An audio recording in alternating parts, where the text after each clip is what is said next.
Shalom Akim, Yahawashi Shai Rakdam, Shem Kwakadash, Zbadab Nasher from the DC camp with a quick lesson to identify the Sensei Akim doing the work of Yahawashi Shai with all diligence and sincereness of mind.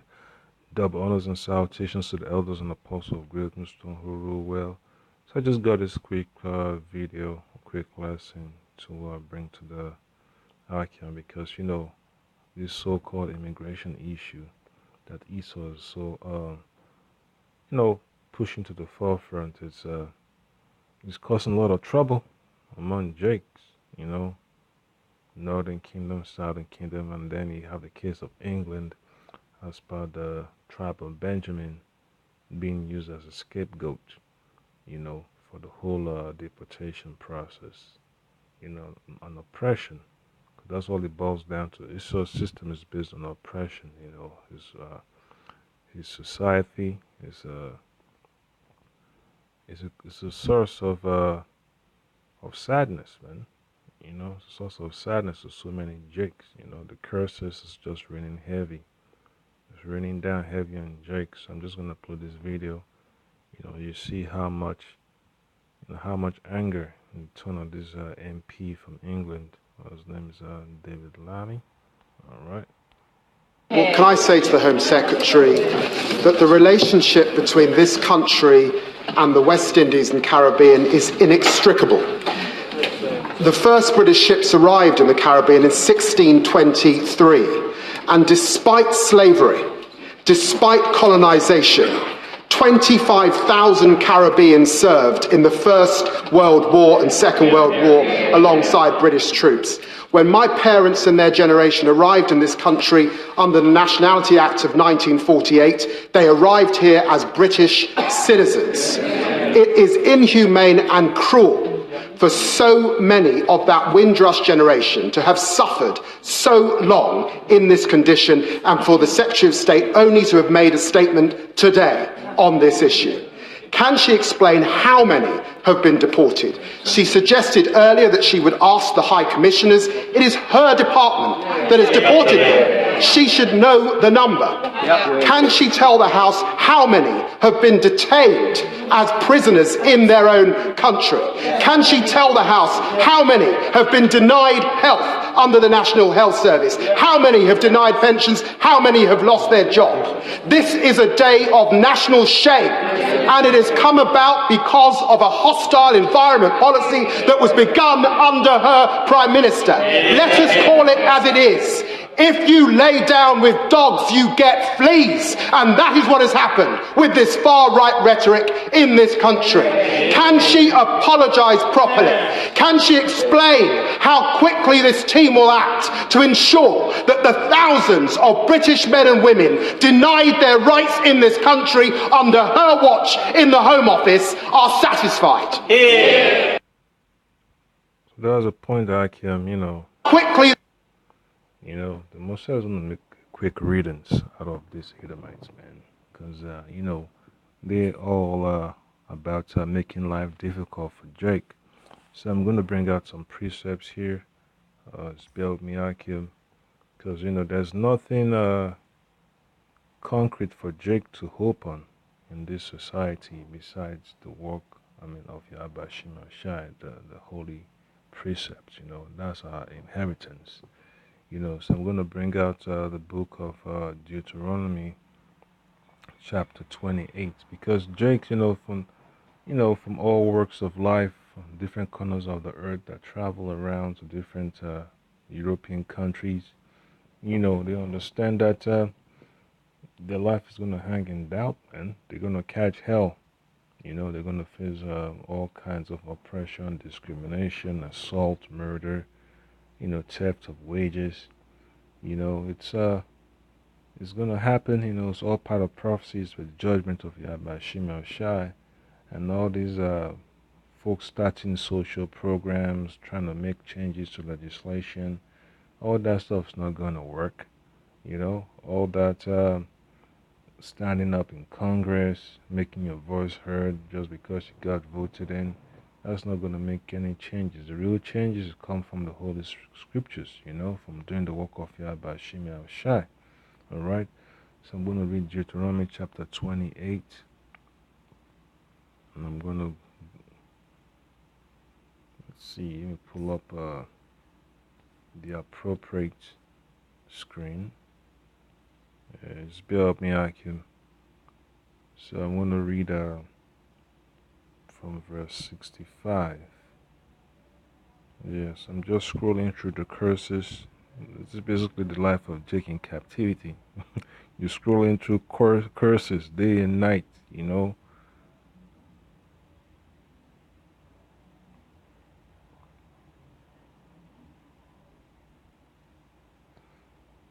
So this is verse 65.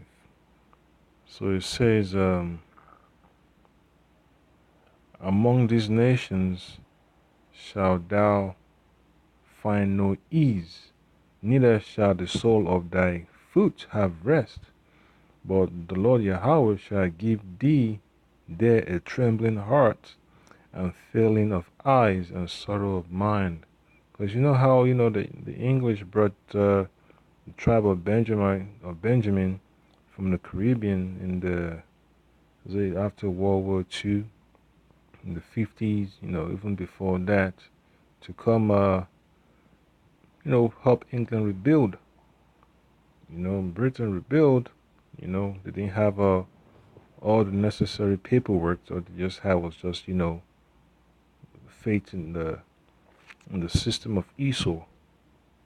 Paperwork. That's all they had. They didn't really have a so-called birth certificates. Of a of a normal British. And then years later, Esau turns against them. Starts to deport them. They lose their jobs, lose their homes. They don't qualify anymore for insurance. And then it gets sad. So that's part of the curses, man. Folks can't go see their family in the Caribbean. And it gets worse and worse. And then come to find out, so-called prime minister knew about it.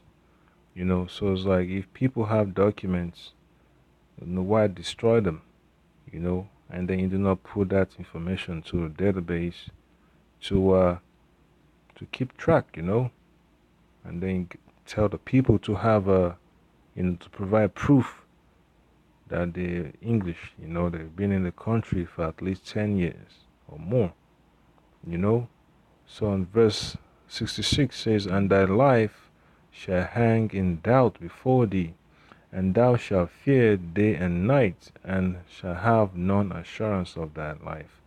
So it's not just Benjamin going through this. You have Levi, you have Judah, you have Issachar. It's all over the board, man. That's what Jake is gonna go through, whether they're in America, in Europe, or in Africa. It's always some form of oppression they have to deal with from their own people, and even the heathen. So that's just how the Messiah has put the curses upon Jake, man. It's judgment. All right. So starting up there in Parliament is not really going to help. The real help is in Yahweh Ba'Shem Yahawashi. All right. So this is Jeremiah chapter 18,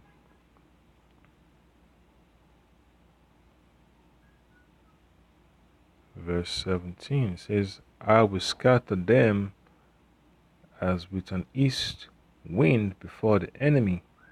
I will show them the back and not the face in the day of their calamity.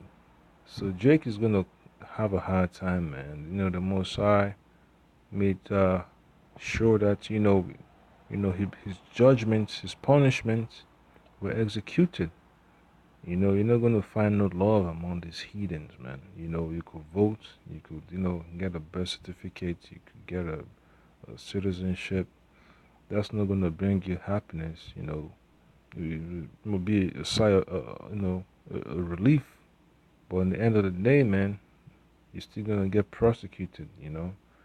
You get pulled over, could have any kind of contraband planted on you, false reports made, you know. So you could imagine what life is like, man, you know. So there's no way around it besides the word of the Lord, man. So Jake got to hearken unto the word of Yahawashi. It's not about politics, man. Politics is not gonna save Jake from the wrath of Esau. It's only the Lord Yahawashi, you know. So I got another precept is the book of Hebrew, chapter 11. So like I'll say verse 13.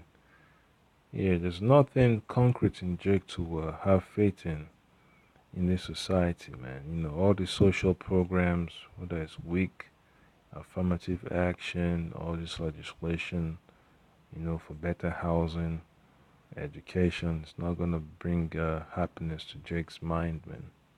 Because Jake is always living in the ghetto. Majority of Jake living in the ghetto. It's messed up. So only options for Jake to have his own kingdom, and that's what Yahawashi has promised. So this is Hebrews chapter 13, verse 14. For here we have no continuing city, but we seek one to come. All right. So when Ezra was talking with the angel, saying, we don't have any inheritance with these people, but you made the world for our sakes, you know. And then the angel lets him know, man, Esau is the end of the world, and Jacob is the beginning of it that follow it. So the Messiah has separated the nation of Israel from the nation of Edom. There can be no two kings ruling the same kingdom, man. It doesn't work that way. Our inheritance are different. Esau has a carnal inheritance. We have a special spiritual inheritance. All right. So that's why, we dwell in these precepts of Yahawashi. Brothers get together, break bread. Because this is all what we have in common, and all that plantation life is irrelevant. The real the real deal is the precepts. The holy scriptures. That's exactly what the Lord has given us. That's our true inheritance. Knowledge, wisdom, and understanding of the holy scriptures. And this is the book of Isaiah, chapter 10. Then you see verse 20. And it says, And it shall come to pass in that day that the remnant of Israel and such as are escaped of the house of Jacob shall no more again stay upon him that smote them, but shall stay upon the Lord Yahweh, the Holy One of Israel in truth. The remnant shall return, even the remnant of Jacob, unto the mighty Elohim. Alright. So it's going to be beautiful, man, when Jake returns into the land of Israel after the destruction of the Edomites' empire, whether here in America or in Europe or in Africa, as well as the destruction of the empire of the so-called Arabs, the Moabites. It's going to be beautiful, man, to see how authentic the kingdom of heaven will be. A kingdom based on righteousness, and there will be no complaints, man. Even the nations will see that this is the way things has to be, all right? And the law, statutes, and commandments is going to be written into our minds, and we will not go off anymore. And then again, another precept here. This is Isaiah chapter 11. Start from verse 11. And it shall come to pass in that day that the Lord shall set his hand again the second time to recover the remnant of his people, which shall be left from Assyria, and from Egypt, and from Patros, and from Cush, and from Elam, and from Shinar, and from Hamath, and from the islands of the sea. And he shall set up an ensign for the nations, and shall assemble the outcasts of Israel, and gather together the dispersed of Judah from the four corners of the earth. So, it's all prophecy. We all have to go through the difficult times now, the times of Jacob's trouble. And once we're done with that, we're ready for the kingdom. Yahawashi will deliver his elect, wherever they are. And then you have the great multitude. So there's nothing that can hold back the nation of Israel from being delivered. The Most High is in charge. So whatever the nation are doing to deport, abuse Jake in all fashions, it's gonna be worthless, man. They're gonna lose at the end of the day, man, because they cannot stop the prophecies of Yahawashi. His words were meant to take place. They were meant to be fulfilled. And then, the nations are angry. They understand that their rulership is coming to an end, and now they are in fear. So this is Revelation chapter 3, verse 11.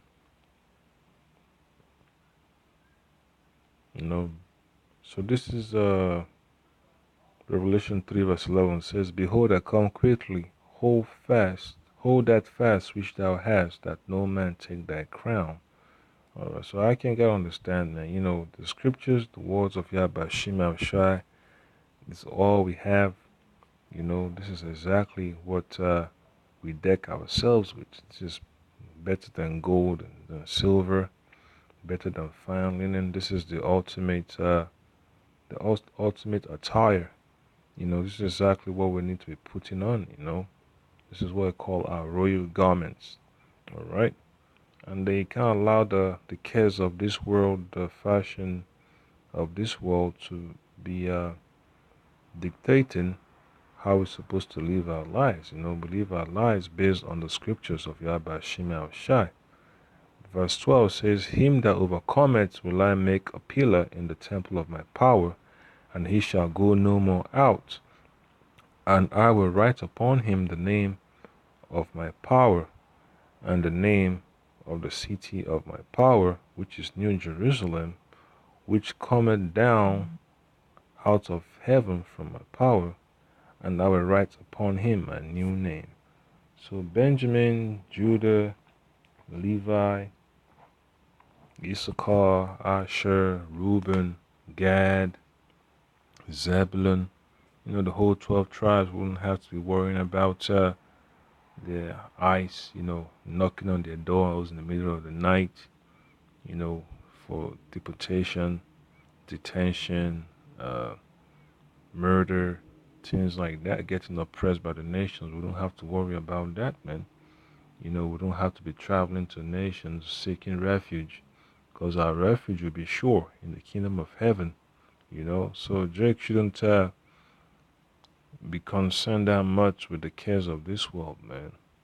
Then verse 13 says, He that hath an ear, let him hear what the Spirit said unto the churches. Alright, so wherever Jake is, man, they just have to hold on to the words of Yahawashi, because that's the only inheritance, man. This is our only inheritance. There's nothing that the so-called white man can give to Jake, man. He will never put on the news stream that the so-called Negroes, Latinos, and Native Americans are the Israelites. All he do is just, dance around the topic. Then all of a sudden they go to a 2-minute advertising session, and they say, well, that's the end of the show.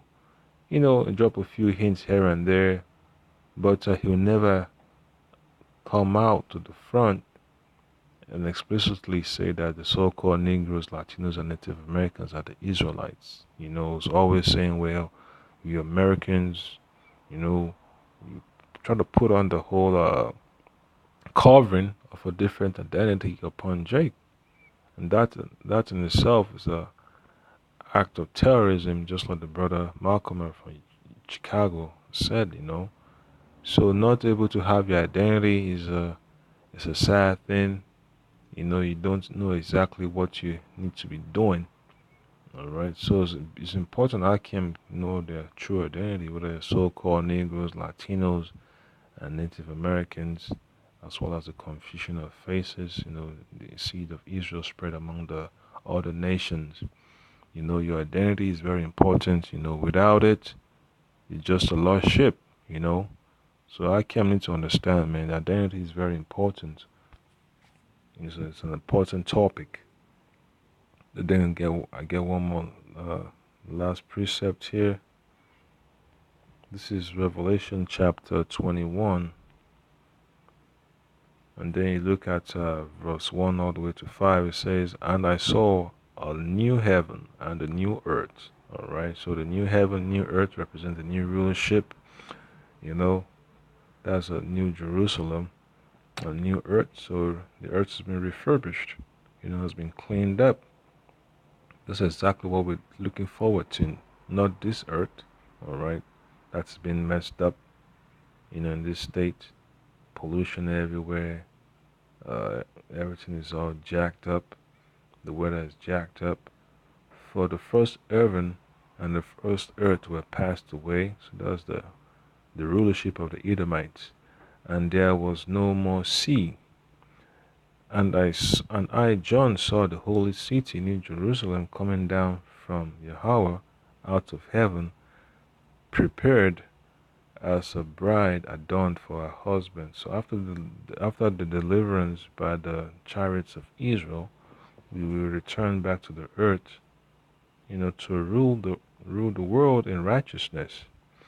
Verse 3, "And I heard a great voice out of heaven saying, Behold, the tabernacle of Yahweh, Ba'ashem Yahawashi, is with men, and he will dwell with them." Which men? The elect of the nation of Israel. "And he will dwell with them, and they shall be his people, and Yahweh himself shall be with them and be their power.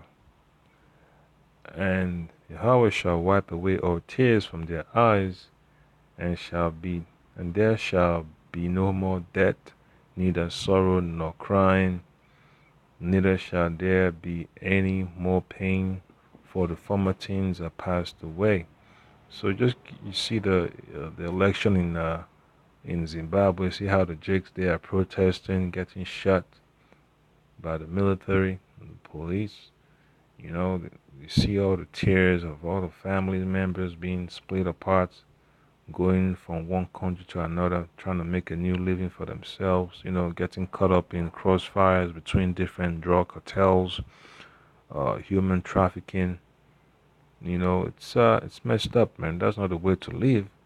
But that's the indignation of the Most High upon our people for not holding His words dear. All right. So the Most High is going to let us bear the brunt of His wrath. All right. So in the kingdom, we won't experience that wrath anymore. That will be a time that the reconciliation will be completed. A time of righteousness, a time of gladness, a time to rule the world in righteousness. "And he that sat upon the throne said, Behold, I will make all things new. And he said unto me, Write, for these words are faithful and true." All right. So the words of Yahweh Shema Shah are faithful and true. The Most High never broke His promise, His covenant to the nation of Israel. If you read the book of Genesis, the conversation he had with Abraham, Isaac, and Jacob, he never broke that promise. So neither should we think otherwise. So Kal Halaya Bashim Yahawashi Bashim Kwakwadash. Brothers always need to have faith, man. Just see exactly all the hell that Jake is gonna go through. So what we have is just comforting words, man. You're gonna catch hell, but nonetheless, man, you shouldn't give up, man. You shouldn't lose hope. You shouldn't be sidetracked by the cares of this world, because we look forward to a greater society, which is the kingdom of Israel. That will reign in righteousness. Esau's society is crumbling. It's always protests here and there. Scandals on the news. there's always turmoil. Bombs being dropped, buildings collapsing, house fires, vehicle accidents, folks committing suicide, drug uh, abuse epidemics, folks just dropping dead in hospitals. It's messed up. The educational system is whack. The doctrine of this world is whack. So you imagine, what the kingdom of heaven would be like, when you sweep all that madness to the side and let righteousness flourish. So it's gonna be beautiful, Akim. Just stay faithful, stay humble. Don't give up, man. It's gonna be a tough journey, but at the end of the day, Yahweh Shema Shah will redeem us. Shalom.